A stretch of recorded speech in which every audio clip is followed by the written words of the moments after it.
dejas de fregarme, muerte de una vez. Soy yo, Sara, tu madre. Ey, ¿qué estás haciendo, socio? Es tu mamá, la vas a matar, socio. ¿Estás alucinando o qué?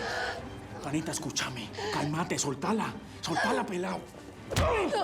No. ¿Está bien? Parcerito, no quería hacerte daño, ¿vos sabes?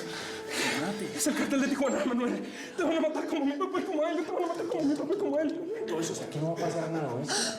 Botó los antidepresivos que le recetó el doctor. No. Por eso le dio ese ataque. No, ya no quiero pastillas, ya no quiero pastillas. Me ponen como pendejo. Me ponen como pendejo. No me quiero ir de aquí.